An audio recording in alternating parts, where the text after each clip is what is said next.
दोस्तों, हम अपने जीवन में हमेशा अपने मन को लेकर परेशान रहते हैं। हम यह सोचते हैं कि हमारा मन भला शांत कैसे होगा।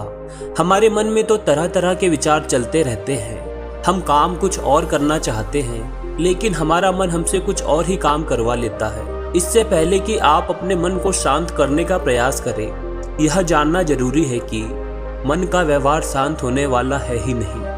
अगर मन शांत होने वाला होता तो इस दुनिया में सभी के मन शांत हो गए होते। हर कोई अपना जीवन खुशी खुशी बिता रहा होता। फिर ना तो कोई हंगामा होता और ना ही किसी तरह की कोई तकलीफ। सभी का जीवन खुशी खुशी बीत रहा होता। फिर ना तो आप और ना ही मैं पैसे कमाने के पीछे भाग रहे होते। समस्या तो यह है कि हम ज़्यादा से ज़्यादा चीज़ इकट्ठा करना चाहते हैं, क्योंकि हमें लगता है कि हमारे पास जितनी ज़्यादा चीज़ होगी हम उतना ही सुखी रहेंगे। वास्तविकता तो यही है कि बाहर की किसी भी चीज में कोई सुख है ही नहीं और ना ही कोई दुख है। और यही कारण है कि जब हम किसी भी चीज के पीछे भाग रहे होते हैं, जब हम कोई चीज पाना चाहते हैं, तो उसे पाकर हमें पल भर के लिए खुशी तो मिलती है, लेकिन बाद में हम उस खुशी का एहसास नहीं कर पाते। वह खुशी दुख में परिवर्तित हो जाती है और इसी प्रकार से हम एक चीज से दूसरी चीज, दूसरी से तीसरी चीज के पीछे लगातार भागते रहते हैं, क्योंकि हमें ऐसा ही लगता है कि यदि हम वह चीज पा लेंगे तो हम सुखी हो जाएंगे। लेकिन वास्तविकता में वही सुख हमारे दुख का कारण बन जाता है, जिस कारण हमारा मन बेचैन रहने लगता है। हम उस चीज को पाने के लिए तरह तरह के उपाय करते हैं, जिस कारण हमारा मन और भी बेचैन होने लगता है और यह बेचैनी धीरे धीरे चिंता का रूप ले लेती है और हमारा मन पूरी तरह से अशांत हो जाता है। हमें कुछ भी अच्छा नहीं लगता।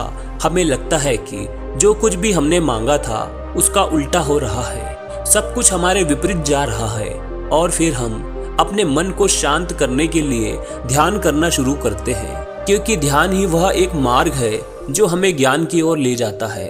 वह हमें यह बताता है कि बाहर की किसी भी चीज में कोई सुख नहीं है और ना ही दुख है। दुख और सुख तो हमारे मन का भ्रम है। यह हमारे मन की एक उपज है, जिसके लालच में हमारा मन यहाँ वहाँ भागता रहता है। जैसे कि महीनों से भूखे एक भिखारी को अगर एक सूखी रोटी भी मिल जाए तो वह उसके लिए अमृत के बराबर है। और ठीक उसी के विपरीत यदि किसी धनवान के घर पर 56 प्रकार के भोग भी बन जाए, तब भी वह उसे खाकर दुखी ही रहेगा। यह तो उनके मन की स्थिति पर निर्भर करता है। इसे और अच्छे से समझने के लिए आज की जो कहानी मैं आपको सुनाने जा रहा हूँ, इस कहानी के माध्यम से आप यह समझ पाएंगे कि हमारे मन की स्थिति क्या है और हम इसे कैसे नियंत्रित कर सकते हैं। तो चलिए बिना किसी देरी के कहानी शुरू करते हैं। एक समय की बात है, एक गांव में एक युवक रहता था जिसका मन बहुत ही अशांत रहता था। वह हमेशा तनाव में रहता। वह अपने मन को शांत करना चाहता था, लेकिन उसे कोई भी उपाय नजर नहीं आ रहे थे। उसके जीवन में कई प्रकार के दुख थे, जिनके कारण वह हमेशा तकलीफ में रहता, तनाव में रहता। एक दिन उसे पता चला कि उसके गांव में एक बौद्ध भिक्षु आए हुए हैं, जो सभी को दुख और सुख पर उपदेश दे रहे हैं। वह युवक तुरंत ही घर से निकला और उनके आश्रम जा पहुंचा। उस वक्त बौद्ध भिक्षु सभी गांव वालों को उपदेश दे रहे थे। बौद्ध भिक्षु कह रहे थे कि सभी के जीवन में कोई ना कोई सुख और दुख तो आता ही रहता है, और एक अशांत मन इस दुनिया का कोई भी सुख नहीं ले सकता। फिर चाहे उसे पूरी दुनिया की धन दौलत ही क्यों ना मिल जाए, वह उसे पाकर भी दुखी ही रहेगा। परंतु जिस व्यक्ति का मन शांत है, उसके पास चाहे कुछ भी ना हो, पर वह हर छोटे पल का आनंद ले सकता है। वह हर पल को खुशी खुशी जी सकता है।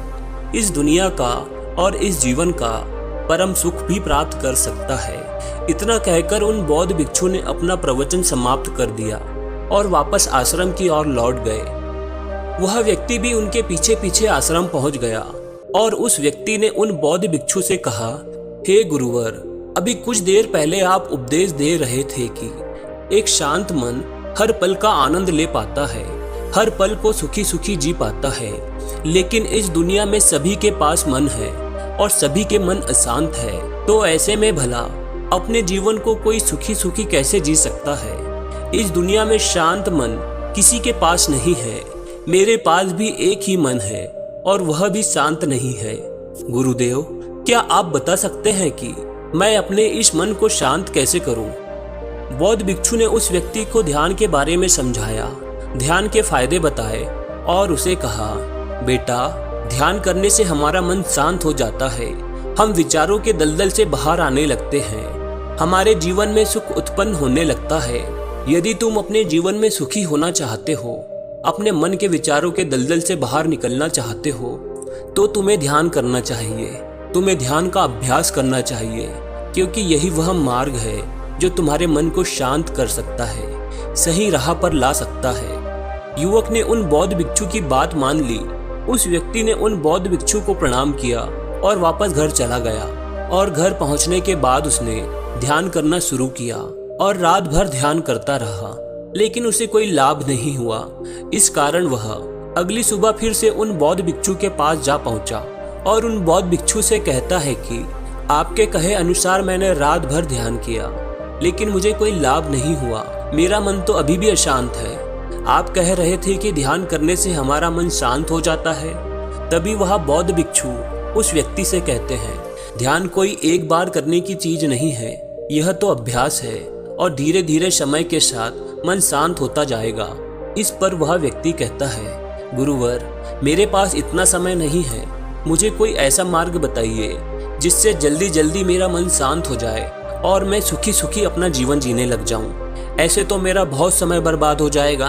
मुझे कुछ ऐसा बताइए गुरुदेव, जिससे मेरा मन आज के आज और अभी शांत हो जाए, जिससे मैं सुख की अनुभूति कर पाऊं, मुझे सुकून मिले।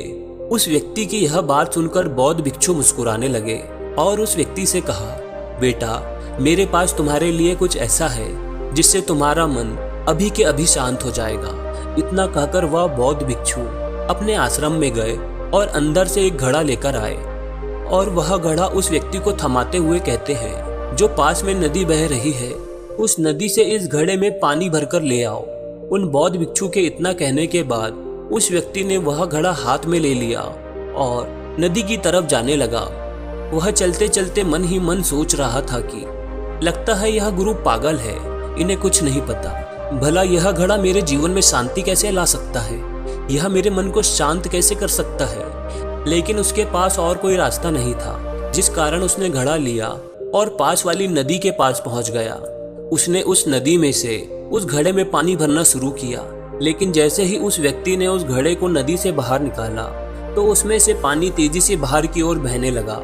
उसने लगातार कई बार प्रयास किए, लेकिन काफी बार कोशिश करने के बाद भी वह उस घड़े को पूरा नहीं भर पाया और थक हार कर उन बौद्ध भिक्षु के पास वापस लौट आया और क्रोधित होकर बोला, गुरुदेव, आपने यह कैसा घड़ा दिया है? इसके चारों तरफ तो छेद ही छेद है।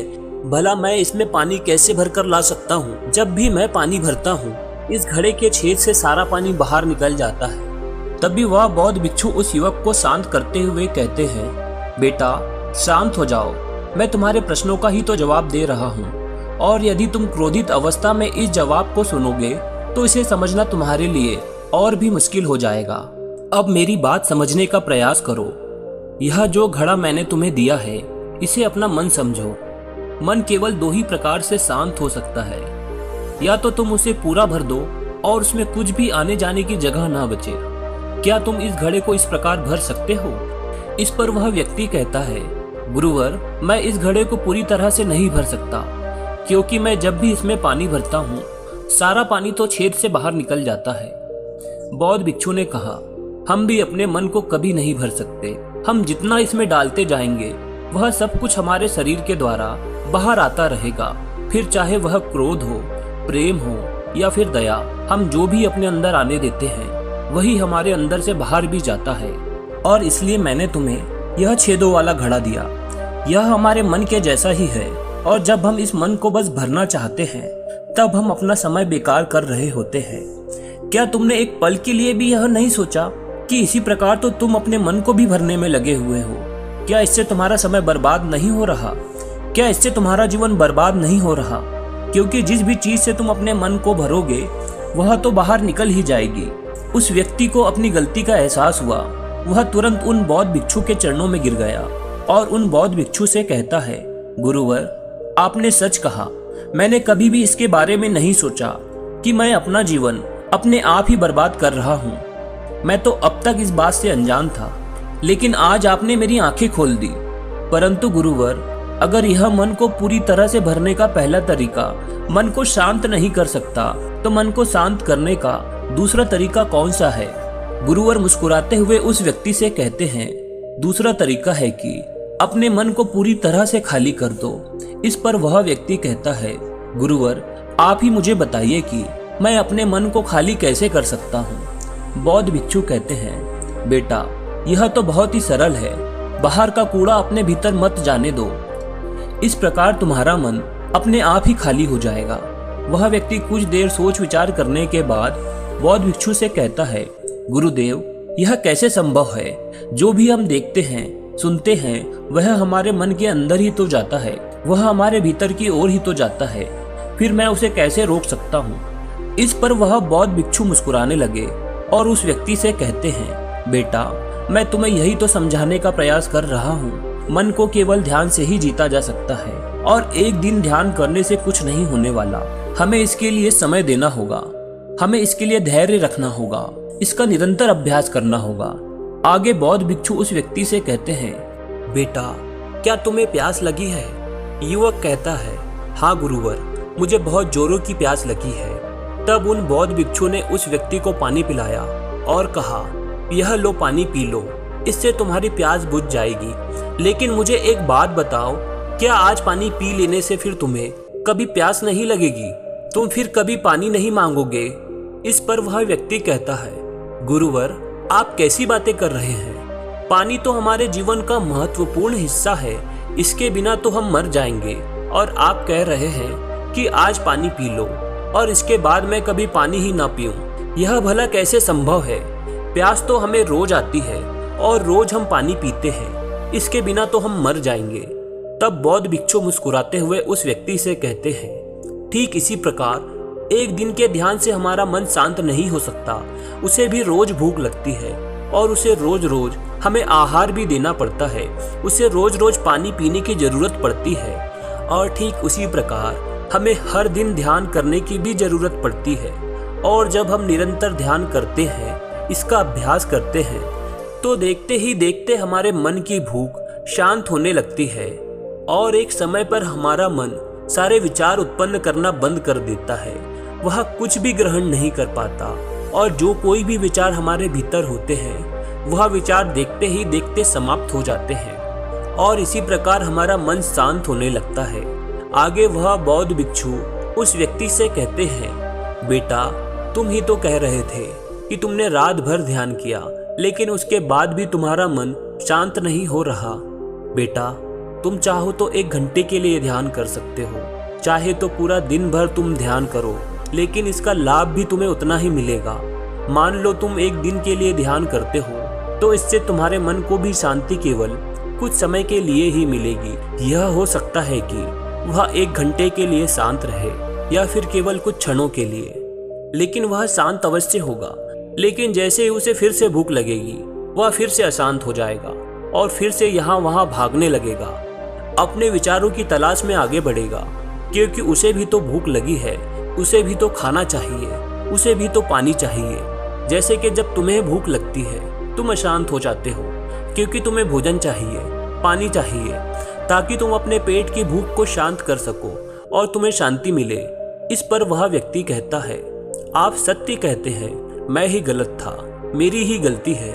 मैं अपने मन को अवश्य शांत करके रहूंगा, फिर चाहे इसके लिए मुझे कितना भी समय क्यों ना लग जाए, मैं भी उस सुख को प्राप्त करके ही रहूंगा। मैं इस खाली घड़े में पानी भरकर अपने जीवन को बर्बाद नहीं करना चाहता। मैं अपने मन को शांत करके ही रहूंगा। मैं अपने मन को पूरी तरह से खाली कर दूंगा। इतना कहकर उस युवक ने उन बौद्ध भिक्षु को प्रणाम किया और वापस अपने घर की ओर लौट गया। दोस्तों, हम लोगों के जीवन में भी कई समस्याएं हैं। हम उन समस्याओं का समाधान करना चाहते हैं। हम ध्यान तो करना चाहते हैं, लेकिन हम उसके परिणाम को तुरंत पाना चाहते हैं। जब हम शुरू में ध्यान करते हैं तो हमें उसका कुछ भी लाभ नहीं मिलता और हमें लगता है कि यह व्यर्थ है, इससे हमें कोई लाभ होने वाला नहीं है। हमें तो सब कुछ जल्दी जल्दी चाहिए, लेकिन वास्तविक ज्ञान सब्र और समय मांगता है, साथ ही उसे शांति भी चाहिए। परंतु हम इतने अशांत हैं कि हमारे भीतर यह तीनों चीज नहीं है। इसलिए अपने भीतर धैर्य पैदा करें। जब आपके भीतर धैर्य पैदा होगा तभी आप समय और शांति के महत्व को समझ पाएंगे। फिर चाहे आपका समय कैसा भी क्यों ना चल रहा हो, हर समय खुश रहना सीख लेंगे। यदि आपका मन अशांत है तो यह किसी और के हाथ में नहीं है, यह तो आपके ही हाथों में है कि आप अपने मन को किस प्रकार और कितनी देर तक के लिए शांत कर सकते हैं। दोस्तों, आपने आज के इस वीडियो से क्या सीखा वह मुझे आप कमेंट में बता सकते हैं। इसी के साथ में उम्मीद है कि आपको आज का वीडियो पसंद आया होगा, तो इस वीडियो को उस इंसान को शेयर करें जो अशांति में जी रहा है। ठीक उसी के बाद चैनल को सब्सक्राइब करें। तो चलिए फिर मिलते हैं ऐसे ही एक और नए वीडियो के साथ। तब तक के लिए अपना ख्याल रखें, खुश रहें। धन्यवाद।